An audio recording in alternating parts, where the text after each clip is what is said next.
In our last video, we looked at 5 must-haves for websites for all physicians. Today we're going to explore a few do's and don'ts specifically for those physicians wanting to build their practices more rapidly with more patients. But first, to set the stage, let's be clear on one very important fact about the internet. Healthcare consumers look online for healthcare information first and healthcare providers second. Our research has shown this consistently time after time. By examining data provided by the Google search engine, we know that for every internet user searching for a doctor, there are as many as 10 times the number of internet searchers looking for information about what a doctor in that specialty diagnoses and treats. 10 times as many. This data-based finding reveals a critical key to drawing more patients. If you want to attract the attention of a prospective patient, talk first about his or her needs rather than yourself, which you should talk about only secondly. In many years of experience, we have learned that physicians grow practices much faster when they provide free, accurate, and patient-centric information online about what they treat. Bottom line, the quickest way to grow a practice quickly is being a good teacher on the internet. Your costs in time and money will be rewarded many times over with growth in new patients. I guarantee it. With that in mind, let's look at 4 do's for doctor websites. First, an online health library wins points with both search engines and people.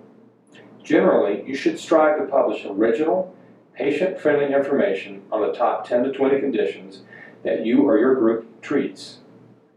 You should also consult a search engine optimization specialist, an SEO specialist, to learn what search terms people most commonly use on Google and other search engines. This will help you choose good topics and will also guide you in use of layman language that everyone can understand.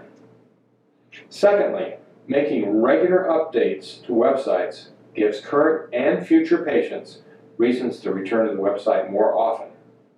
Blogs are great for this. Think of a blog, which by the way is an abbreviation for weblog, as the same kind of general guidance you give patients in your exam rooms about good health habits, from nutrition to exercise to avoiding alcohol and tobacco. If you can add just one blog from 400 to 600 words long once every month or two, you'll likely get many more visits to your websites than your competitors. Keep in mind that well-written blogs can actually draw more visits than your website's homepage. Thirdly, social media links to and from your website give you an opportunity to get much more mileage from your online health library and your blogs. At minimum, I recommend setting up a special page for your practice on Facebook, the most popular social media website, with more than 1.6 billion users. Think of Facebook as another big search engine. People use it all the time to search popular healthcare topics and providers. You can then post excerpts of blogs and library articles on Facebook every week or two with links back to your website. Fourth, provide ways for patients to connect with and contact your practice. At minimum, you should have a Contact Us form on your website. It's better, though, to also provide a way for prospective patients to ask for appointments online, even if you don't have online scheduling capabilities. Many practices also have forms for submitting general questions, and some even have online patient forums on their websites for patients to exchange comments and experiences. Now, I should add a very important note. Don't dwell on your provider's CVs and training and board certifications on your website. Patients don't really care or understand much about such details. They assume all doctors have been rigorously educated and trained and are qualified. Another don't. Avoid the temptation to show photographs or videos of surgery.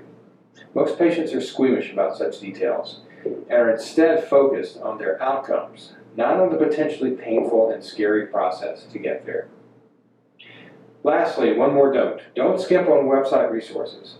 Don't try to do this all by yourself, and don't delegate to one of your staff to do it in his or her spare time.